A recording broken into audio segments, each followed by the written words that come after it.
여러분 편안하십니까? 안녕하세요. 옆에 분들하고도 인사를 하시고 시작하겠습니다. 사랑합니다 하고.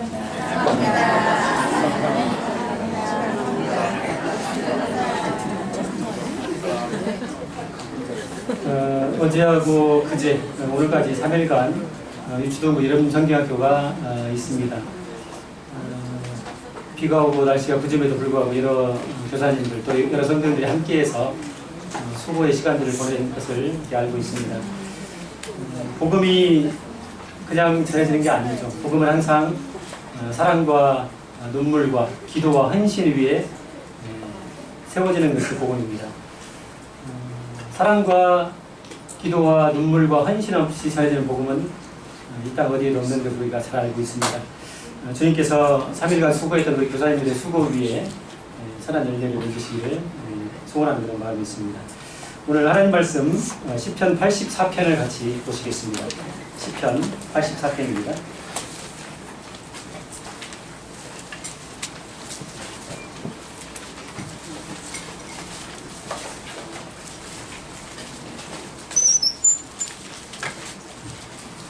일 1절로 4절을 같이 교독하도록 하겠습니다.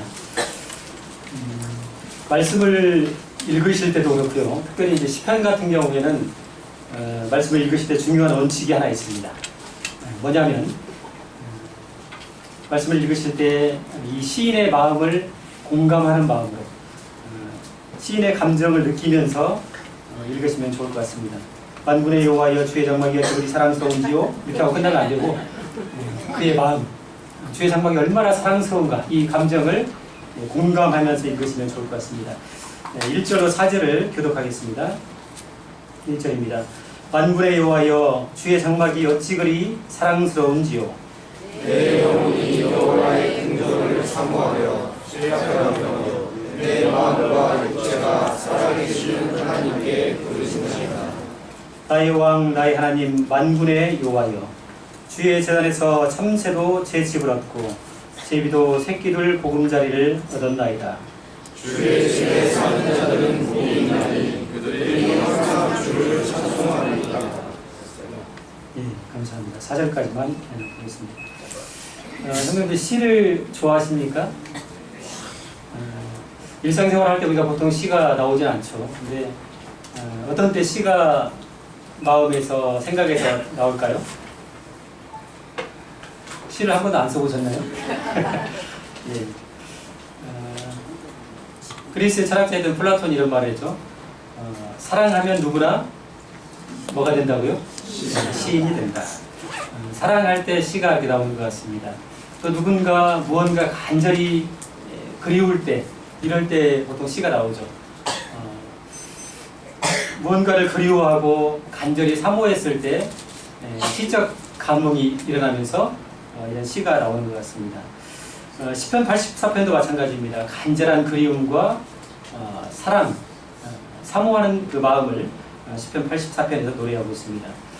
이 시편 84편은 시편 42편과 43편과 함께 하나님의 집, 하나님의 성전을 간절히 그리워하고 사모하는 내용의 시로 이렇게 알려져 있습니다. 잠깐 그 본문을 정리를 좀 하고 시작을 하도록 하겠습니다. 시편 84편에서 반복되고 있는 표현이 몇 가지 있는데요. 그 표현들을 먼저 체크를 하고 넘어가겠습니다. 1절에 보시면은 그 중간 부분에 보시면 주의 장막이라고 나옵니다. 주의 장막. 그리고 2절에 보시면은 주의 궁정이라고 나오고 있습니다. 다 같은 표현들이죠. 그리고 4절에 가시면은 주의 집이라는 표현이 나오고 있고요. 또 10절에 가시면은 주의 궁정이라는 표현이 나오고 있습니다. 계속해서 반복되고 있는 하나님의 성전을 가리키고 있는 표현들입니다. 두 번째로 이제 4절을 한번 보시겠습니다. 4절 중반절에 보시면 복이 있나니 라는 표현이 있습니다. 복에 관한 얘기를 하고 있고요. 또 5절에 보시면은 5절 그 끝부분에 복이 있나이다를 표현하고 있습니다. 또 6절 끝에도 보시면은 복을 채워주나이다 표현하고 있고요. 마지막으로 12절에 오시면은 복이 있나이다 이런 표현을 반복해서 하고 있는 것을 볼 수가 있습니다. 1절 보시겠습니다. 1절 같이 한번 읽겠습니다. 1절 시작. 만군의 여호와여 주의 장막이 어찌 그리 사랑스러운지요. 시편 기자는 주의 장막이다 이런 표현을 쓰고 있습니다. 이 시가 특별히 성전이 이미 세워진 시대에 쓰여진 시임에도 불구하고 이 시편 기자는 굳이 주의 장막이다 이런 표현을 쓰고 있습니다. 그럼 장막하고 성전하고 어떤 차이가 있을까요? 구분을 한번 해보겠습니다. 장막은 광야와 관련이 있습니다. 광야에 세워졌던 하나님의 성막을 가리켜서 우리가 보통 장막이라고 표현을 합니다. 그리고 성전은 예루살렘에 세워졌던 솔로몬의 성전과 스룹바벨의 성전을 가리켜서 우리가 보통 성전이다 이런 표현을 쓰고 있습니다. 그런데 이 시는 굳이 이미 성전이 세워졌던 그 시기임에도 불구하고 주의 장막이다 이런 표현을 쓰고 있습니다. 왜 그럴까요? 잘 모르죠. 우리가 알 수 없는 것입니다. 아마 이 시는 굳이 주의 장막이다 이런 표현을 쓰고 있는 것이 아마 시인의 그 삶과 상황이 광야를 지난 것 같은 쓸쓸함과 곤고함이 있었기 때문에 이런 표현을 쓰지 않았나 하는 생각을 갖습니다. 광야는 추위와 더위가 반복되는 곳입니다. 그럼에도 불구하고 어디에 숨을 곳도 피할 곳도 없는 것이 광야입니다. 물이 없고 먹을 것이 없고 뱀과 전갈이 도사리고 있는 땅, 이 곤고하고 황량한 땅, 이런 삶과 이런 상황, 광야 같은 삶을 지금 지나고 있는데 주의 장막이 그 광야 한복판에서 그와 함께하고 있다는 그 사실이 이 시편 기자에게 힘과 위로가 되었을지 모르겠습니다. 이 지금 시편 84편을 기록하고 있는 이 시인은 한때 하나님의 성전에서 출입하면서 하나님께 예배를 드리고 하나님께 봉사했던 그런 사람입니다. 근데 어떤 이유에서인지 알 수 없지만은 지금은 그 하나님의 성전에 다가갈 수 없고 나아갈 수 없는 그런 처지와 상황이 있습니다. 하나님의 성전에 있지도 않고 갈 수도 없는 이런 애절한 마음을 지금 이 시로서 하나님의 장막과 하나님의 성전에 대해서 그 그리움과 간절함 이런 것들을 사모함을 시로 표현하고 있는 것입니다. 성도 1절을 읽으시면서 시인의 마음이 느껴지시나요? 만군의 여호와여 주의 장막이 어찌 그리 사랑스러운지요. 어찌 그리 사랑스러운지요. 성도님들 아름다운 것과 사랑스러운 것은 객관적일 수가 없는 것입니다. 어떤 사람에게서는 그것이 굉장히 사랑스럽고 보기하고 아름다운 것인데 불구하고 다른 사람에게서는 그것이 그렇지 않을 수 있는 것입니다. 예루살렘 성전의 바로 앞에 그 집이 있는 사람들, 이런 사람들이 매일같이 성전을 바라보고 있는데 그 성전이 아름다웠을까요, 성도님들?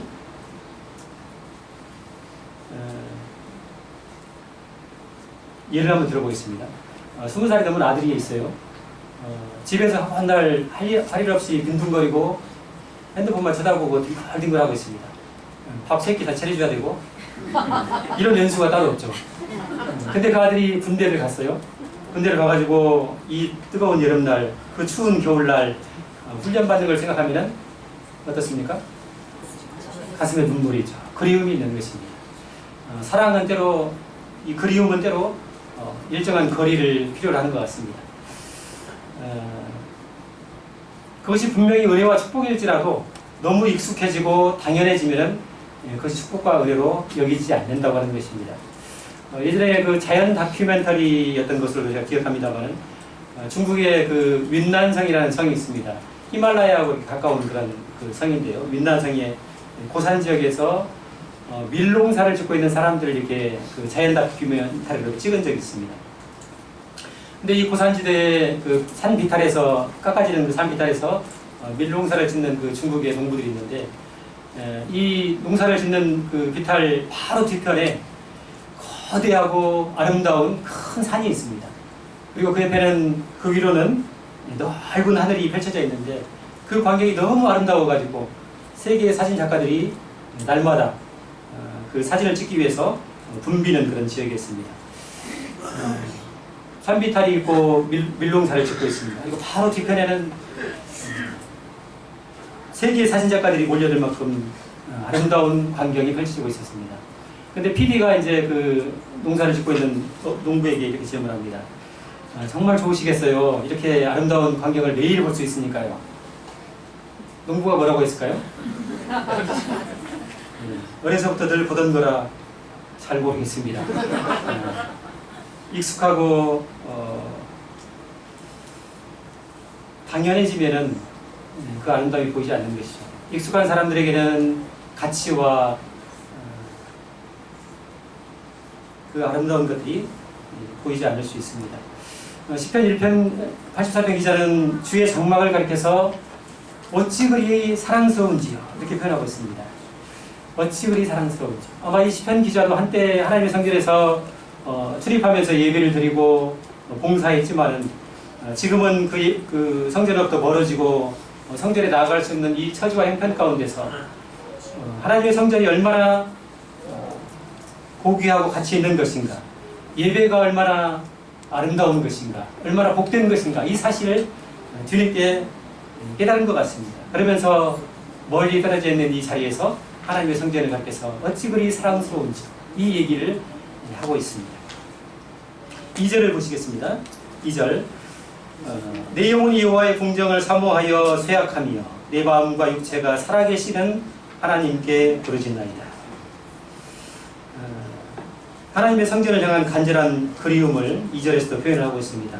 여기에 이제 세 영역이 나오는데요. 내 영혼이라는 표현이 나오고 있고 내 마음과 육체가 살아계신 하나님을 향하여 부르짖고 있습니다. 이렇게 고백하고 있습니다. 그의 마음 가운데 얼마나 그리움이 간절하면은 내 마음과 내 육체와 내 영혼이 하나님을 향한다 이렇게 고백을 하고 있습니다.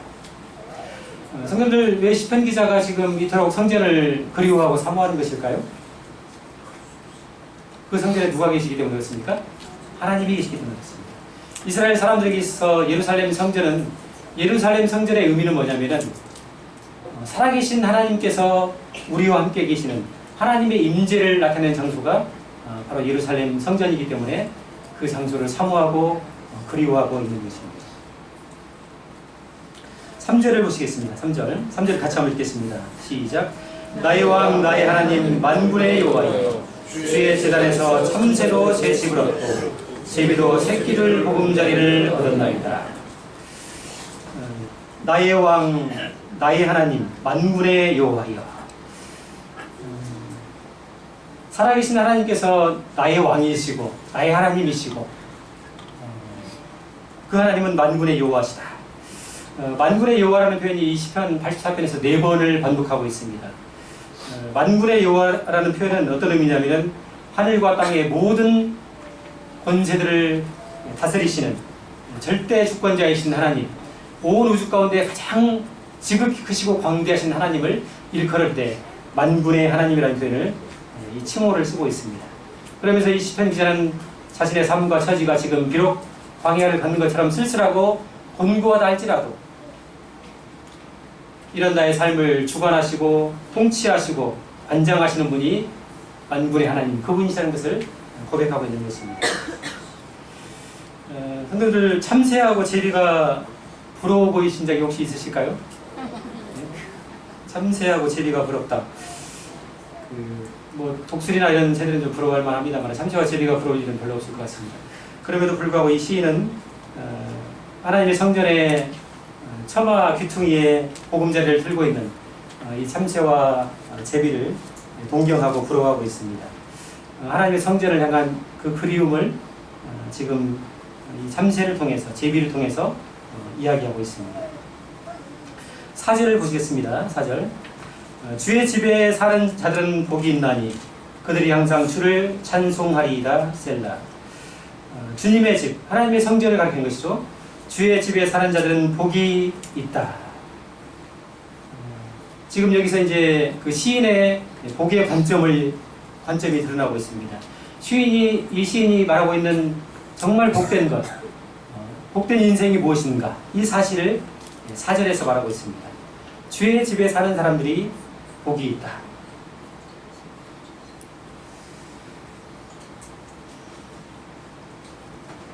성도들, 주의 집에 사는 사람들이 날마다 무엇을 하기에 복이 있다고 얘기했을까요? 그 뒤에 말하고 있죠. 그들이 항상 주를 찬송하리이다. 주님의 집에서 거하는 사람들, 거주하는 그 사람들이 날마다 하나님을 찬양하고 경배와 찬양을 드린다고 이해하고 있습니다. 시인이 바라고 있는 정말 복 있는 것이 무엇인가? 정말 복된 인생이 무엇인가? 이것을 말하고 있는데, 그것은 하나님의 집에서 하나님을 예배하는 자로서, 예배자로서 사는 삶이 가장 복되다는 것을 이야기하고 있습니다. 자, 이제 장면을 전환해서 5절로 7절까지는 좀 주제가 달라집니다. 2번을 한번 보실까요? 2번이 뭐라고 되어 있을까요? 성전을 사모하는 자들의 복이라고 되어 있습니다. 5절을 같이 한번 읽겠습니다. 시작. 주께 힘을 얻고 그 밤에 시온에 데려가 있는 자는 복이 있나이다. 그 밤에 시온에 데려가 있는 자는 복이 있나이다. 이 표현을 그 세번역 성경에서는 이렇게 표현을 했습니다. 그 밤이 이미 시온의 순례길에 오른 사람들은 복이 있습니다. 이렇게 표현하고 있습니다. 마음의 발걸음이 이미 예루살렘을 향해 있고, 예루살렘 성전을 향해 있고, 그 발걸음이, 마음의 발걸음이 이미 하나님을 향해 있고 예배를 향해 있는 이 사람은 복이 있나이다. 이렇게 표현하고 있습니다. 성도들, 오늘 아침에 교회에 오실 때 마음의 시온에 데려가 있으셨습니까? 오늘 주님께 나아가는 날이다. 주님의 떡과 잔을 기념하는 날이다. 주님을 예배하고 찬양할 수 있고, 또 주님이 나에게 오늘 무슨 말씀을 하실까? 이런 기대감으로 오셨습니까? 아니면 마지못해 시온의 협곡을 지나오셨습니까? 그러면 우리가 감히 살아계신 하나님을 예배할 수 있다는 것, 살아계신 하나님을 찬양할 수 있다는 것, 그분 앞에 나가서 기도할 수 있다는 것, 이것이 축복이라고 얘기하십니까? 축복입니까? 목소리가 그다지 시온의 대로는 아닌 듯합니다. 우리 같은 죄인이 감히 살아계신 그 영존하시고 광대하신 하나님 앞에 나가서 예배를 드릴 수 있다. 그분 앞에 기도할 수 있다. 그분을 찬양할 수 있다. 이것을 복으로 여길 수 있는 그런 마음을 가진 사람은 이 시편 기자가 얘기하고 있는 시온의 대로를 가진 복 있는 사람이라고 생각이 되어집니다. 예전에 그 탈북민에 관한 프로그램들이 많이 있었습니다. 근데 그때 한 프로그램에서 그 탈북한 소녀를 이렇게 취재한 그런 내용이 있었는데요. 그 소녀를 돌보는 일단의 사람들이 이 주일날 아침에 이 소녀를 데리고 교회로 이렇게 갔습니다. 근데 교회 입구에 다다랐을 때 이 소녀가 펑펑 우는 거예요. 앉아가지고 그 우는 것을 보고서 사람들이 이제 질문을 왜 이렇게 우냐 이렇게 물어보니까 북한에 있을 때 이 소녀가 할머니하고 같이 생활을 했다고 합니다. 근데 그 할머니가 그리스도인이었어요. 근데 밤마다 이 할머니가 이 아이를 안고서 이불을 뒤집어 쓰고 매일 밤마다 이불을 뒤집어 쓰고 숨죽여가며 성경을 읽고 찬송을 불렀다고 합니다. 특별히 할머니께서 좋아했던 찬송, 불렀던 찬송이 어떤 찬송이냐면 찬송가 338장. 북한 사람들도 이 찬송을 부르는 것 같습니다. 내 주를 가까이 하게 함은 십자가 짐 같은 고생이야. 내 일생 소원은 늘 찬송하면서 주께 더 나가기 원합니다. 이 찬송을 할머니가 살아생전에 늘 부르고 좋아했다고 하는 것입니다. 남한에 오니까 교회를 처음 나가는 날이었어요. 근데 교회 밖에까지 큰 소리로 찬양이 들리는 것을 보고서 이 소녀가 깜짝 놀란 것입니다. 이렇게 찬송을 불러도 됩니까? 그러면서 살아생전에 큰 소리로 마음껏 찬송을 부르지 못했던 돌아가신 할머니 생각에 이 소녀가 그 자리에서 주저앉아서 울었던 그런 광경을 본 적이 있습니다. 우리가 예배할 수 있다는 것, 기도할 수 있다는 것, 하나님께 찬송을 제약받지 않고 들을 수 있다는 것, 이것이 복인 것을, 은혜인 것을 알 수 있었으면 좋겠습니다. 6절 말씀을 같이 보겠습니다. 6절은 좀 중요합니다. 같이 읽겠습니다. 시작. 그들이 눈물 골짜기로 지나갈 때 그곳에 많은 샘이 있을 것이며 이른 비가 복을 채워 주리이다.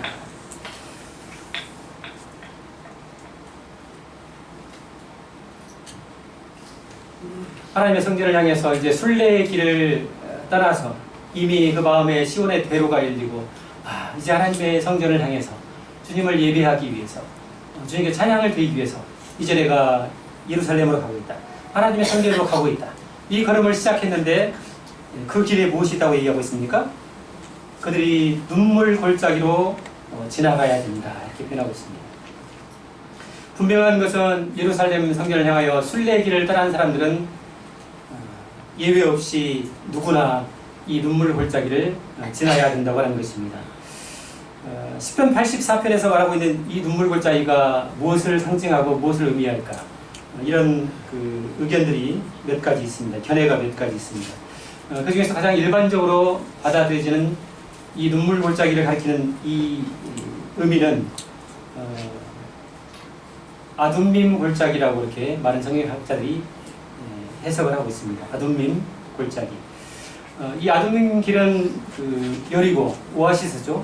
여리고로부터 예루살렘까지 올라가는 가장 빠른 길이고 실제로 고대에 가장 많이 사용했던 길 중에 하나입니다. 심지어는 여호수아서에도 2번이나 이 아둠밈 길을 언급할 정도로 이 이스라엘 지역에서 예루살렘으로 올라가는 가장 빠르고 쉬운 길은 아니겠네요. 가장 빠른 길, 지름길로 이렇게 알려져 있습니다. 고대의 상업도로로 이렇게 사용이 되던 길입니다. 우리가 누가복음 10장에 보시면 선한 사마리아인이 나오는데 그 선한 사마리아인의 그 이야기의 배경이 됐던 그 길도 어디냐면 바로 이 아둠밈 길을 이야기하고 있습니다. 이 아둠밈 길은 대부분이 유대의 광야에 속해 있습니다. 척박하고 메마르고 거칠고 황량한 길입니다. 심지어는 그곳에서 많은 강도와 도둑들이 출몰하는 지역이기도 합니다. 그래서 이 아둠밈 길을 가리켜서 길이 험하고 거칠고 힘들어서 눈물 골짜기다 이런 표현을 썼다고 얘기하고 있습니다. 우리 윤전자매님 다음 페이지 한 번만 넘겨주시겠어요? 그림을 보시면은 그 왼편에 지중해가 있고요. 그 다음에 평원이 있습니다. 그리고 가운데 뭐가 있나요? 예루살렘이 있죠. 예루살렘 이렇게 보시면은 여리고는 이제 저기 사해 인근에 있는 저기 사해 위쪽에 있는데요. 그 여리고에서 예루살렘까지 올라가는 길이 어떻게 되십니까? 그림이라 좀 약간 극단적으로 그랬습니다만은 거의 뭐 절벽이죠. 아주 급경사입니다. 사실 그렇습니다. 아주 급경사입니다. 지금은 고속도로가 놓여서 쉽게 갈 수 있습니다만은 고대에는 이 길이 끝없는 오르막길이고 거칠고 대부분의 이 길들이 유대 광야를 지나야 되는 길이라고 하는 것입니다. 사실 그 여리고에서 예루살렘까지는 직선거리로 바로 이으면 24km밖에 되지 않습니다. 그럼에도 해발 고도가 얼마나 차이가 나냐면은 무려 1100m의 차이를 보인다고 하는 것입니다. 지금 사해와 예루살렘 간의 그 해발 고도가 1100m가 넘는 극단적인 오르막길을 나타내고 있는 것입니다. 예루살렘 지금 해발이 몇 미터입니까? 840m로 되어 있죠? 우리가 보통 남원에 사는 사람들은 운봉이 높은 지역이라고 얘기를 하죠. 뭐 저기 고원 분지라고 하고 고랭지라고 하고 운봉 백수라고 하면 막 좋아하잖아요. 그죠? 비싸게라도 사고 싶고. 근데 운봉이 해발이 몇 미터인 줄 아십니까 혹시? 470m 정도밖에 안 됩니다 사실. 그러니까 예루살렘이 얼마나 높은지 알 수 있겠죠. 그래서 성경에서는 이 예루살렘을 그래서 산지다 이런 표현을 쓰고 있습니다. 그러면 여기서 문제를 드리겠습니다. 시편 121편에 시편 기자가 이렇게 노래합니다. 내가 산을 향하여 눈을 들리라. 나의 도움이 어디서 올까? 그 산을 향하여서 나의 도움이 어디서 올까? 이런 그 시를 얘기하고 있는데 이 시편 121편의 기자가 얘기하고 있는 그 산은 어디를 가리킬까요? 지금 제가 말씀을 계속 드렸습니다.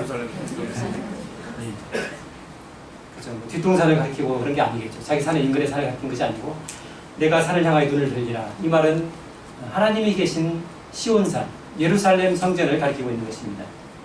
그리고 시편 121편의 주제가 뭐냐면 성전에 올라가는 노래예요. 현실을 바라보면 답답하고 막막하고 답이 없고 어렵지만은 눈을 들어 하나님의 산, 하나님의 성전이 있는 시온산을 바라봤을 때 이렇게 얘기하죠. 나의 도움은 천지를 지으신 여호와에게서다. 이렇게 이야기하고 있는 것입니다. 우리가 이 땅만 바라보고 사는 것이 아니고 하나님이 계신 그 시온산, 하나님의 성전을 바라보면서 이렇게 노래하고 있는 것입니다. 눈물 골짜기는 예배를 향해서 하나님이 계신 그 예루살렘을 향해서 예배를 위해 나가는 순례자의 길을 가리키고 있습니다. 그 골짜기는 협곡입니다. 고대에는 한 사람이 겨우 지나갈 정도의 협곡이고 협착한 길이었습니다. 황량한 광야길이고 거칠고 메마른 길이었습니다. 주님께서 예루살렘을 올라가실 때도 바로 이 아둠밈 길을 통해서 예루살렘에 올라가셨습니다. 이 아둠밈 길, 눈물 골짜기, 이것은 바로 예수 그리스도의 길이기도 하는 것입니다. 하나님의 성전을 향해서 예배를 위해서 나아가는 이 순례의 성도들, 이 성도들은 반드시 예외 없이 이 눈물 골짜기를 지나야 된다고 얘기하고 있습니다. 바로 이 눈물 골짜기는 성도가 삶 가운데 만나는 인생의 고난들을 얘기하는 것입니다. 하나님을 사랑하고 믿음으로 살기를 결심한 사람들에게 닥치는 고난과 어려움들을 이야기하고 있습니다. 예배자의 삶에도 반드시 인생의 고난과 어려움들이 있는 것을 볼 수가 있습니다. 자, 그런데 6절을 보시면요, 다시 그들이 눈물 골짜기로 지나갈 때 그곳에 많은 샘이 있을 것이며 이렇게 표현하고 있습니다. 이 아둠밈 길을 걸어가는데 많은 샘이 있을 것이다. 이 시편 기자는 그냥 자기 생각을 얘기하는 것이 아니고 실제로 이스라엘의 지형을 말하고 있는 것입니다. 실제로 아둠밈 길을 가다 보면 많은 샘물을 발견하게 된답니다. 그리고 고대의 이스라엘 사람들은 이 샘물을 가리켜서 파라시라고, 히브리어로 파라시라고 일컬었다고 하는 것입니다. 이 유대 협곡의 그 길을 거친 길을 가다가 맑고 깨끗한 물이 있는 샘을 여러 곳에서 발견할 수가 있다고 합니다. 어떤 지역에서는 그 샘이 넘쳐가지고 작은 시내를 우기 때는 작은 시내를 이루기도 했다는 것입니다. 아이러니한 것은 뭐냐면은 이스라엘에서 가장 맑고 깨끗한 물이 이 광야 한복판에서 흘러나오고 있다는 것을 우리가 알 수가 있는 것입니다. 많은 샘이 있을 것입니다. 그 눈물 골짜기에 많은 샘들이 있다고 하는 것입니다. 그리고 그 뒤에는 뭐라고 얘기하고 있습니까? 이런 비가 복을 채워주나이다. 이런 비가 복을 채워주나이다. 성도들 요즘에 그 장마철이라 비가 지겨우시죠? 내릴만큼 내려서 뭐 더 내려도 표도 안 날 것 같은데 뭔가 씻어 내리고 닦아야 될 것이 많은 것처럼 비가 자주 내립니다. 근데 우리가 생각하는 물, 우리가 생각하는 비, 이런 관념은 이스라엘 사람들이 생각하는 비를 생각하는 그 마음은 온대 지역에서 아열대 지역에서 살아가는 우리로서는 도저히 이해할 수 없는 그런 표현입니다. 이스라엘은 그 서쪽으로는 지중해가 있고 동쪽으로는 유대 광야가 있습니다. 지중해와 유대 광야 사이에 놓여진 것이 이스라엘의 위치입니다. 서쪽 지중해에서 습하고 차가운 바람이 불어오면 비가 내립니다. 반대로 동쪽 광야에서 유대 광야에서 건조하고 뜨거운 바람이 불어오면 온 땅이 마르고 달궈집니다. 땅이 뜨거워지는 것이죠. 그래서 구약 성경에서는 하나님의 진노와 심판을 얘기할 때 이 동풍의 비유를 하곤 했습니다. 모든 것을 말려버리고 모든 것을 태워버리는 이 건조한 바람, 뜨거운 바람을 동풍이라고 표현을 하고 있습니다. 이스라엘은 보통 4월에서 9월까지 굉장히 긴 기간입니다. 4월에서 9월까지를 여름이라고 하고 그때를 건기라고 표현합니다. 이때는 그야말로 모든 것이 마르는 때입니다. 유대 광야에서 동풍이 불어와서 풀은 마르고 꽃은 시드는 시기, 모든 것이 말라버리는 시기입니다. 그리고 이제 4월에서 9월까지의 이 건기가 지나고 황량하고 메마른 시기가 지나면 10월 초에 가을이 옵니다. 그리고 이때는 이제 지중해 쪽에서 습하고 차가운 바람이 불어오면서 드디어 뭐가 내립니까? 비가 내립니다. 비가 내립니다. 이것이 아닙니다. 비가 내립니다. 이 비를 가리켜서 이 가을에 그토록 메마르고 황량한 땅에 내리는 이 비를 가리켜서 이스라엘 사람들은 이른 비라고 표현을 합니다. 오랜 건기 이후에 내리는 이 축복의 비, 은혜의 비, 생명의 비, 이 비를 가리켜서 성경에서는 이른 비라고 표현하기도 하고 다른 성경에서는 단비라고 표현하기도 합니다. 얼마나 달았으면 단비라고 표현을 하기도 합니다. 가을에 내리는 비죠. 이 비가 내려야 비로소 무엇을 시작합니까? 땅을 갈고 씨를 뿌릴 준비를 할 수 있습니다. 이스라엘은 우리하고 반대입니다. 우리는 가을에 추수를 합니다만 이스라엘 사람들은 가을에 씨를 뿌립니다. 그리고 우리는 봄에 씨를 뿌리는데 봄에는 추수를 하는 거예요. 이스라엘 사람들은. 거꾸로 생각하시면 이해하시면 됩니다. 그래서 예전에 잠언 20장 이런 말씀이 있습니다. 게으른 자들은 가을에 밭 갈지 아니하나니 이런 표현이 있어요. 그래서 가을에는 추수를 해야 되는데 왜 밭을 갈지? 오해를 했었어요. 이게 무슨 말일까? 근데 나중에 이제 이스라엘 지리와 환경을 이해를 하니까 이해가 됐습니다. 가을에 밭을 갈고 씨를 심는 것입니다. 이 이른 비와 단비가 내려야만 땅을 갈 수가 있습니다. 갈고 거기에 씨를 뿌리고 그래서 생명이 시작되고 은혜가 시작되고 축복이 시작이 되는 것입니다. 요엘서에서는 이 비를 가리켜서 이렇게 표현합니다. 시온의 자녀들아 너희는 너희 하나님 여호와로 말미암아 기뻐하며 즐거워할지어다. 기뻐하며 즐거워하라고 표현합니다. 왜냐하면 그가 너희를 위하여 비를 내리시되 이런 비를 너희에게 적당하게 주시는 분이기 때문이다. 이렇게 표현하고 있습니다. 시온의 자녀들아 기뻐하고 즐거워해라. 왜냐하면 너희를 위하여 하나님께서 비를 내리시되 이런 비를 적당하게 주시기 때문이다. 이 눈물 골짜기를 지나가는 아둠밈 길입니다. 유대 광야이고 거칠고 황량하고 쓸쓸한 길입니다. 목이 말라서 지쳐서 쓰러진 이 고통의 길 가운데 하나님께서 많은 샘을 예비하시고 또 이른 비를 준비하셔서 이들이 힘을 얻어서 하나님의 성전까지 갈 수 있도록 주님이 도우신다고 얘기하고 있습니다. 7절을 보겠습니다. 7절 같이 한번 읽겠습니다. 시작. 그들은 힘을 얻고 더 나아가 시온에서 하나님 앞에 각기 나타나리이다. 그들은 힘을 얻고 더 얻어서 우리는 힘을 얻고 더 얻어야 될 존재입니다. 그리고 하나님께서는 자비하신 하나님께서는 하나님을 사랑하는 사람들에게 힘을 주시고 한 번만 좋아지면 안 될 것 같으니까 더 주시는 분입니다. 힘을 주시고 더 주시는 하나님.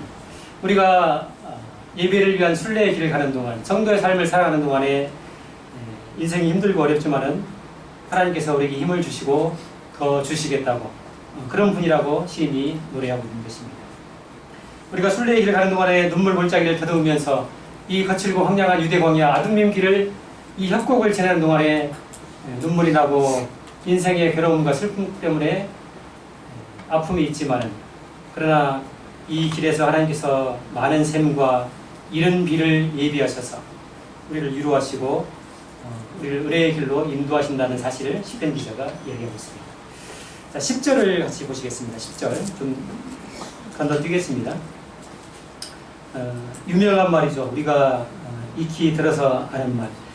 시인의 마음을 공감하면서 10절을 같이 읽겠습니다. 시작. 주의 궁정에서의 한날이 다른 곳에서의 첫날보다 나은즉 악인의 장막에 사는 것보다 내 하나님의 성전 문지로 있는 것이 좋사오니. 시인은 하나님을 지금 떠나 있습니다. 그러면서 하나님을 떠나서 어떤 부귀나 권세나 영예나 장수를 누리는 것보다 미천하고 보잘것없고 힘이 들고 어려워도 하나님과 함께하는 것이 하나님을 예배하는 것이 더 복되다고 고백을 하고 있습니다. 하나님의 집에서 하나님과 함께하는 것이 인생의 가장 큰 축복이고 이 세상에서 그 어떤 것과 비교할 수 없는 고귀하고 가치 있는 것이다. 이렇게 이야기를 하고 있습니다. 말씀을 정리하겠습니다. 시편 1편으로 다시 한번 84편 1절로 한번 들어가 보시겠습니다. 84편 1절. 만군의 여호와여, 주의 장막이 어찌 그리 사랑스러운지, 내 영혼이 여호와의 궁정을 사모하여 쇠약하며 내 마음과 육체가 살아계시는 하나님께 부르짖나이다. 성도님들, 누군가를 무언가를 간절히 그리워하고 사랑해 오신 경험이 있으십니까? 우리 기혼 형제님들은 자매님들 교제하실 때 그때가 이제 생각이 나시겠죠.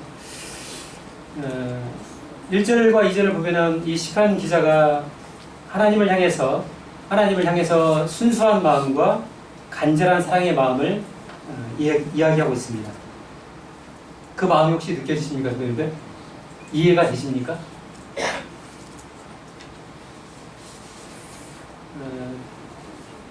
꽤 오래전에 시편 84편을 묵상을 했는데 시인은 지금 굉장히 심각하게 간절하게 지금 얘기를 하고 있는 것 같은데 말씀을 읽고 또 읽어도 이 말씀이 이해가 안 되는 거예요.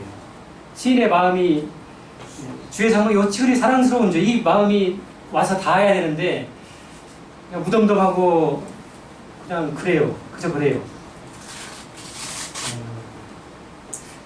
이 시를 보면서 오래전에 20대 때 생각이 났습니다.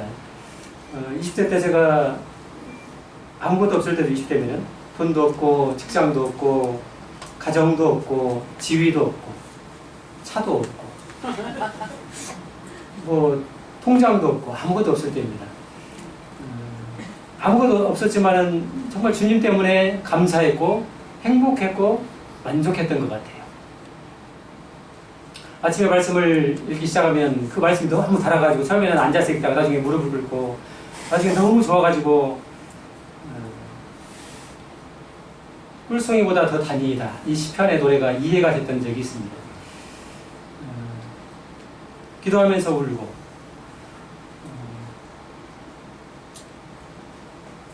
무릎을 꿇고 하나님의 말씀을 대했던 적이 있습니다. 근데 나이를 먹고 일이 많아지고 그러면서 인생의 경험과 지혜가 쌓이는지 모르겠습니다. 또 그때보다 더 노련하게 어떤 일들을 처리할 수 있는지는 모르겠습니다만 말씀을 읽으면서 감격해하고 행복했던 적이 언제인가? 기도하면서 울어본 적이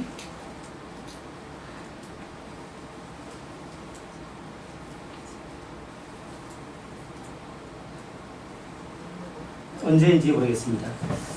찬송을 부르면서 목이 베어본 적이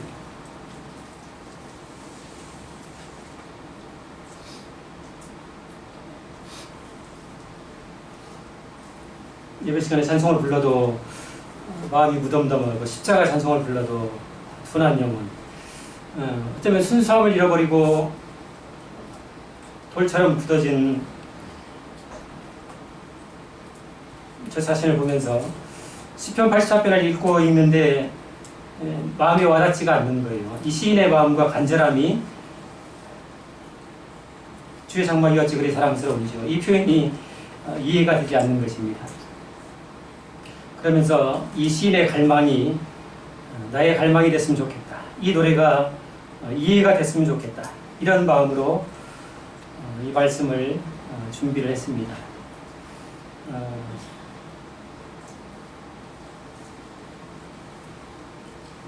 잠자고 있는 우리 영혼이 깨어나서 주의 장막이 어찌 그리 사랑스러운지요. 주의 공정을 사모하는 그 마음이 쇠약해졌다는 이 시편 기자의 이 고백이 이해가 되어지고 그 마음이 내 마음이 되었으면 좋겠다. 이런 소원이 있었습니다. 그러면서 주의 집에 사는 자들이 복이 있고 그 마음에 시온에 데려가 있는 자가 복이 있다. 이렇게 우리가 고백할 수 있고 또한 눈물 골짜기를 지나갈 때 주님께서 예비하신 많은 샘과 이런 비를 통해서 축복을 채워주시는 복을 채워주시는 우리 주님을 경험할 수 있었으면 좋겠다. 이런 소원이 제안이 있었습니다. 10편 84편의 이 노래가 우리의 노래가 됐으면 좋겠습니다. 그리고 남원 서문교회의 노래가 되었으면 좋겠다, 이런 소원을 가지고 오늘 말씀을 정리를 하겠습니다. 감사합니다.